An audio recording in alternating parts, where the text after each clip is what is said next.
ரிஷபராசி என்பர்களே, ரிஷபராசியை பொறுத்த வரைக்கும் வரக்கூடிய 15 நாட்கள் உங்களுடைய வாழ்க்கையில் சில முக்கியமான முடிவுகள் எடுக்கக்கூடிய தருணங்களாக அமையுதுங்க.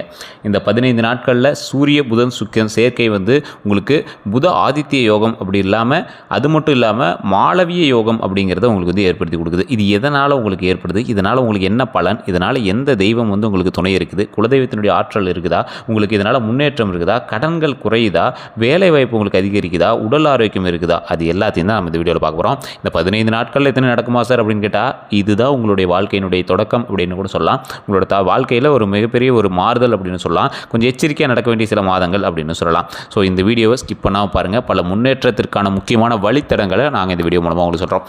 அதே போல் நிறைய பேர் ஜோதிடம் பார்க்கணும்னு ஆசைப்படுறீங்க.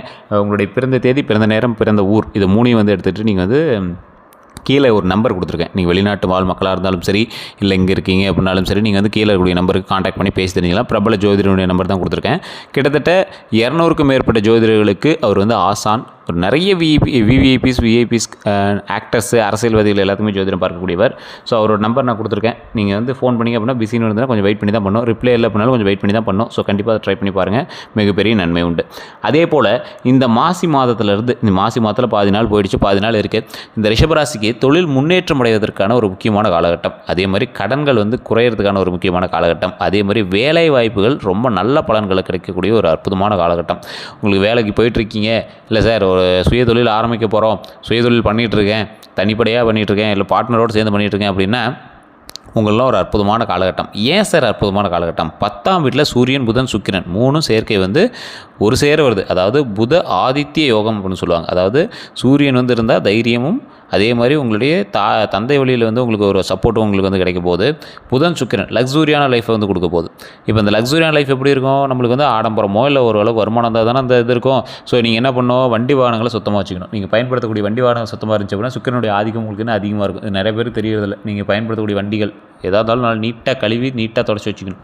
ஸோ அதே மாதிரி சூரிய பகவான் வழிபாடு பண்ணிங்க அப்படின்னா ரொம்பவே நல்லது. புதன்கிழமையில் யாராவது ஒருத்தருக்கு உணவளிக்கிறதோ, அல்லது புதன்கிழமையில் யாராவது ஒருத்தருக்கு ஆடை வாங்கி தரதோ ரொம்பவே நல்லது. அதுவும் நீங்கள் ஒரு வயதானவர்கள் வாங்கி கொடுத்தீங்க அப்படின்னா ரொம்ப நல்லது. அதே மாதிரி சூரிய புதன் சுக்கிரன் இது சேர்க்கை மூலமாக புத ஆதித்ய யோகம் அப்படின்னு சொன்ன பார்த்தீங்களா, அது இன்னொன்று என்ன சொல்லுவோம் அப்படின்னா மாளவிய யோகம் அப்படின்னு சொல்லுவாங்க. இதனால் இந்த யோகம் ஏற்படுறதுனால உங்களுக்கு என்னெல்லாம் நடக்கும் அப்படின்னா, செல்வாக்கு, பணவரவு, அப்புறம் புகழ், உங்களுக்கு 4 பேர் முன்னாடி நிற்கிறான் அப்படின்னா உங்களை பார்த்து கந்திஷ்டி வைக்கிற அளவுக்கு உங்களுடைய வளர்ச்சி, இது எல்லாமே நடக்கும். இந்த 3 சேர்ந்துருந்தால் ஒரு உச்சம் அப்படின்னு சொல்லுவாங்க. ஸோ அந்தளவுக்கு, அதாவது 10ஆம் வீட்டில் சூரியன் புதன் சுக்கிரன் 3 சேர்ந்துருக்கிறதுனால புத ஆதித்ய யோகம் உண்டாகுது. அதில் மாளவிய யோகம் அப்படிங்கிறது உண்டாகுது. உங்களுக்கு புரியுற மாதிரி சொல்லணும் அப்படின்னா, பணக்காரராகிறீங்க, புகழ் பேர் கிடைக்குது. இதுதான் மெயின். ஸோ பணவரவு அதிகமாகுது, புகழ் அதிகரிக்குது.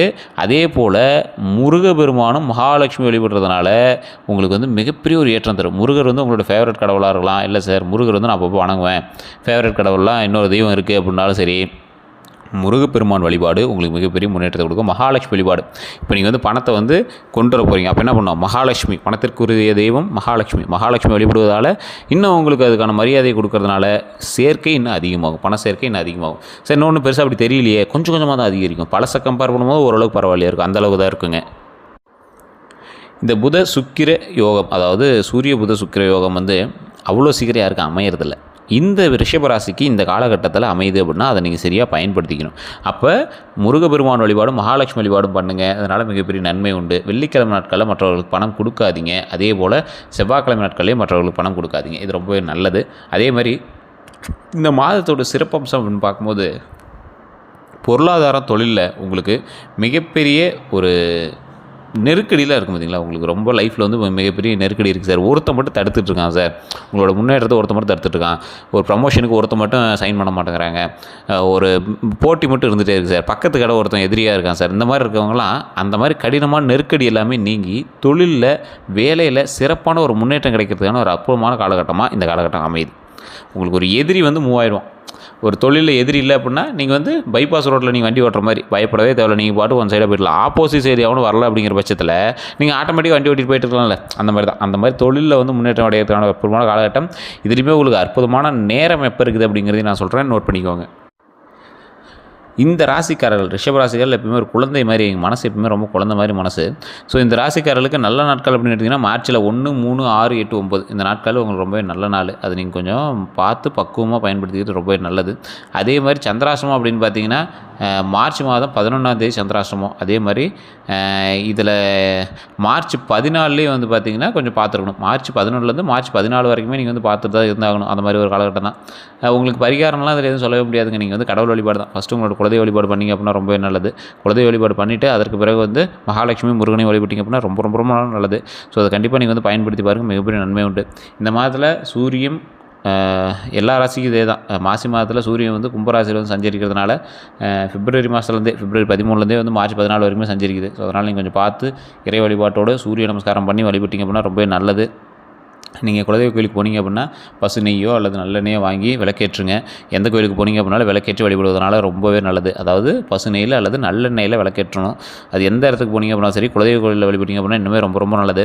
ஸோ இந்த ரிஷபராசிக்காரர்கள் எப்பவுமே குழந்தை மனம் கொண்டவர்கள். இவங்க வந்து குடும்பத்துக்காகவே உழைத்தவர்கள் அப்படின்னு தான் சொல்லணும். குடும்பத்துக்காகவே இவங்களோட லைஃப் வந்து சாக்ரிஃபைஸ் பண்ணுவீங்க அப்படின்னு தான் சொல்லணும். வண்டி வாகனம் வாங்குறதுக்கான ஒரு அப்புறமான காலகட்டமாக இருந்தாலும் இந்த காலகட்டம் கொஞ்சம் நிதானமாக பண்ணிங்க அப்படின்னா ரொம்பவே நல்லது. அதே மாதிரி அதிக முதலீடுகள் போட்டு ஒரு தொழில் பண்ணுறீங்க அப்படின்னா அதில் கொஞ்சம் கவனத்தை செலுத்துறது ரொம்பவே நல்லது. அதீத முதலீடுகள் இந்த 15 நாட்களில் போடுறதும் கொஞ்சம் யோசிச்சு தான் பண்ணணும். ஏற்கனவே பண்ணிட்டு இருக்கிற தொழில் லாபம் எடுங்க. மற்றபடி இப்போ இன்வெஸ்ட்மெண்ட் பண்ணுறீங்க, புதுசாக வண்டி வாகனங்கள் வாங்குறீங்க அப்படின்னா கொஞ்சம் யோசிச்சு பண்ணுங்க. அதேமாதிரி நிலப்படங்கள் வாங்குறீங்க அப்படின்னாலும் கொஞ்சம் யோசிச்சு பண்ணக்கூடிய ஒரு காலகட்டமாக அமையுது. தொழிலில் முன்னேற்றம் அடையணும் அப்படின்னா கொஞ்சம் பார்த்து பொறுமையாக நிதானமாக பண்ணுங்கள். இந்த ராசிக்காரர்களுக்கு ஒரு அற்புதமான இன்னொரு மேட்டர் சொல்கிறேன், கேட்டுக்கோங்க. எல்லா ராசிலையுமே ஒரு டாப் மோஸ்ட் டைம் கிடைக்கும். இந்த ராசிக்கு வந்து ஏற்கனவே செஞ்சுட்டு இருக்கிற தொழிலில் இப்போ ஒரு டாப் மோஸ்ட் டைமான்னு சொல்ல முடியாது. இந்த டைம் வந்து உங்களுக்கு ஓரளவுக்கு பரவாயில்லையான டைமாக இருக்கும்.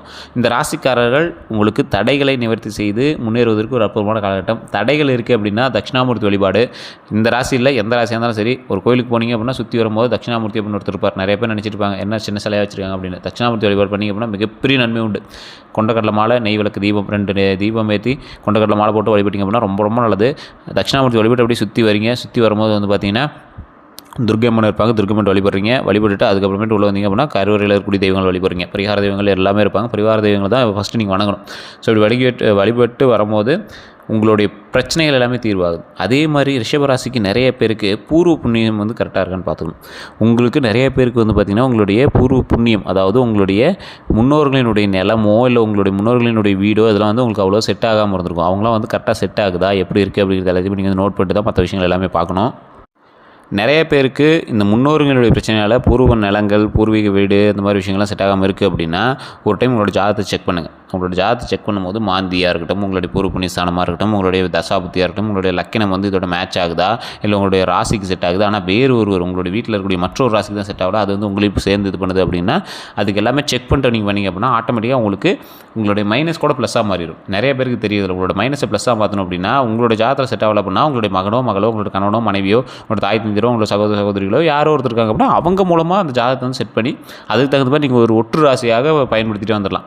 நிறைய பெரியவங்களாம் வந்து பார்த்திங்கன்னா மிகப்பெரிய ஆளாக இருப்பாங்க. அவங்க ராசி பார்த்திங்கன்னா வேறு ராசியாக இருக்கும். ஆனால் அந்த ராசிக்கு வந்து அந்த டைமில் வந்து ஒரு டல்லான டைமாக இருக்கும். ஆனால் வந்து அவங்களுக்கான பொழப்பு வந்து நல்லா சூப்பராக போயிட்டுருக்கும். ஏன் அப்படின்னு பார்த்தீங்கன்னா இங்கே கூட இருக்கக்கூடிய ஒரு நபருக்கு வந்து நல்ல ராசியாக இருக்கும். அவங்களோட மகனோ ஏதோ ஒன்று இங்கே வந்து ஃபுல் டாக்குமெண்ட் எல்லாம் பணம் வரவோ எல்லாமே அவங்க பேரில் பார்த்துருவாங்க. அப்படி பண்ணும்போது என்ன ஆகுது, அந்த ராசி வந்து நல்லா மேலே ஓங்கி வரும்போது அதுக்கு தகுந்த மாதிரி செயல்படுது. தொழில் வந்து ஆட்டோமேட்டிக்காக முன்னேறுது. அந்த முன்னேறக்கூடியதை அவர் அனுபவிச்சுக்கிறார். ஸோ இந்த மாதிரி தான் வந்து நிறைய விஷயங்கள் நடக்கணும். பூர்வீகம் செட் ஆகாதவங்க வெயிட் பண்ணணும். அந்த பூர்வீகத்தோட பேர் மாற்றாமல் அவங்களோட மகனோ வந்ததுக்கப்புறம் அவங்க இங்கே நம்ம மகன் பேரில் பூர்வீக சொத்து எழுதிட்டோம் அப்படின்னா பூர்வீகம் ஆட்டோமேட்டிக்காக செட் ஆகிடும். அவங்களுக்கு செட் ஆகுது அப்படின்னு பார்த்துட்டு அதுக்கு தகுந்த மாதிரி செட் பண்ணிட்டோம் அப்படின்னா ஆட்டோமேட்டிக்காக செட் ஆகும். அப்படின்னா பெண்கள் பேரில் மாற்றணும் அப்படின்னா ஆட்டோமேட்டிக்காக செட் ஆகும். இந்த மாதிரி நிறைய விஷயங்கள் இருக்குது. ஸோ உங்களுடைய ஜாதகத்தை செக் பண்ணணும். பிறந்த நேரம், பிறந்த ஊர், பிறந்த தேதி 3 செக் பண்ணிட்டு உங்களோடு பிரயாணிக்கக்கூடிய மற்ற ராசிகளினுடைய பெயர், உங்களோடு பிரயாணிக்கக்கூடிய மற்ற ராசிகளினுடைய நட்சத்திரம், தசாபுத்தி எல்லாத்தையுமே செக் பண்ணிட்டு பண்ணோம் அப்படின்னா ஆட்டோமேட்டிக்காக நன்மை உண்டு. தொழிலில் முன்னேற்றம் கண்டிப்பாக கிடைக்கக்கூடிய ஒரு காலகட்டமாக இருக்கிறதுனால தொழில் முன்னேற்றத்தில் கொஞ்சம் கவனம் பண்ணுங்கள். ஒரு 100 பேர் இருக்காங்க அப்படின்னா அத்தனை பேர் சொல்கிறது நீங்கள் கேட்கணும் அவசியம் இல்லை. நீங்கள் சொல்கிறது தான் அத்தனை பேர் கேட்பாங்க. அந்தளவுக்கு உங்களுக்கு ஐடியாலஜி அதிகம். ஸோ நீங்கள் அந்த இடத்துல போய் அதை கொஞ்சம் நீட்டாக செக் பண்ணிட்டு ஒருத்தர் மேலே அதீத நம்பிக்கை வச்சு அவங்களே ஃபுல்லாக வந்து மோட்டிவேஷனாக போகாதீங்க. எது செஞ்சாலும் யோசித்து பண்ணுங்கள். இந்த காலகட்டம் உங்களுக்கு ஒரு லக்ஸுரியான காலகட்டமாக இருந்தாலும் உங்களை ஏமாற்றுவதற்கான வாய்ப்புகள் அதிகமாக இருக்கும். இப்போ உங்கள் கண்ணு முன்னாடி லக்ஸுரி காட்டிட்டு அடுத்த 15 நாட்களுக்கு பிறகு உங்களுக்கு வந்து இல்லை இது வந்து உங்களுக்கு பிரம்மைன்னு காட்டுற அளவுக்கு வந்து வாய்ப்புகள் அதிகமாக இருக்குது. ஸோ அப்போ நல்ல பலன்கள் கிடைக்கக்கூடிய காலகட்டத்தை நல்லபடியாக பயன்படுத்திக்கணும். இப்போ நீங்கள் பயன்படுத்தக்கூடிய விஷயங்கள் வருங்காலத்திலே வந்து உங்களுக்கு பாசிட்டிவாக மாறணும் அப்படிங்கிற மாதிரி பயன்படுத்துங்க. இப்போ கிடைச்சிச்சுனா அனுபவிச்சிக்கலாம் அப்படின்னு விட்டுறக்கூடாது. இந்த அனுபவமும் தொடர்ந்து நம்மளுக்கு சந்தோஷமாக கிடைக்கக்கூடிய ஒரு காலகட்டங்களாக அமைவதற்கு நாம தான் வந்து ஸ்டெப் எடுக்கணும். ஸோ வேறு ஏதாவது கருத்துக்கள் இருக்குது அப்படின்னா மறக்காம கமெண்ட் செக்ஷனில் பதிவிடுங்க. நம்ம சேனலில் நிறைய பேர் சப்ஸ்கிரைப் பண்ணாமல் பார்த்துருக்கீங்க. சப்ஸ்கிரைப் பண்ணிங்க அப்படின்னா தான் அடுத்தடுத்த வீடியோ போடும்போது உடனுக்குடன் உங்களுக்கு வந்து சேரும். அதே மாதிரி நம்ம சேனலில் சப்ஸ்கிரைப் பண்ணிட்டு பக்கத்தில் பெல் பட்டன் ப்ரெஸ் பண்ணி அதில் ஆல் அப்படின்னு கிளிக் பண்ணிக்கோங்க. அப்போ தான் எல்லா வீடியோவுமே உங்களுக்கு டக்கு டக்குன்னு வந்து சேரும். ஏன்னா இனி வரக்கூடிய காலகட்டம் எல்லாமே டேட் வரையும் பிரித்து நம்ம வந்து போட போகிறோம். ஸோ அதனால் நீங்கள் வந்து கன்ஃபார்ம் சப்ஸ்கிரைப் பண்ணிட்டு பாருங்கள். ஃபேஸ்புக்கில் பார்த்துருக்கீங்க அப்படின்னா ஃபாலோ பண்ணிக்கோங்க. உங்களோட நண்பர்களுக்கு ரிஷபராசி இருக்கக்கூடிய நண்பர்களுக்கு கண்டிப்பாக பகிருங்க. அதே மாதிரி சூரிய புதன் சுக்கிரனுடைய யோகம் இருக்கிறதுனால புத ஆதித்ய யோகம் இருக்கிறதுனால புத ஆதித்ய நமக அப்படின்னு மறக்காம 3 டைம் கமெண்ட் செக்ஷனில் பதிவிடுங்க. அதே போல் உங்களோட நண்பர்கள் ரிஷபராசிக்காரர்களாக இருக்காங்க அப்படின்னா அவங்க யார், அவங்க இப்போ எப்படி இருக்காங்க, பரவாயில்லையா, நான் சொன்னது மேட்ச் ஆகுதா, 100% கரெக்டாக இருக்கா அப்படிங்கிறத மறக்காம கமெண்ட் செக்ஷனில் பதிவிடுங்க. வேறு எந்த கருத்துக்களாக இருந்தாலும் கீழே டிஸ்கிரிப்ஷன் நம்பர் கொடுத்துட்டு நீங்கள் ஃபோன் பண்ணி பேச தெரிஞ்சுக்கலாம். கமெண்ட் செக்ஷனில்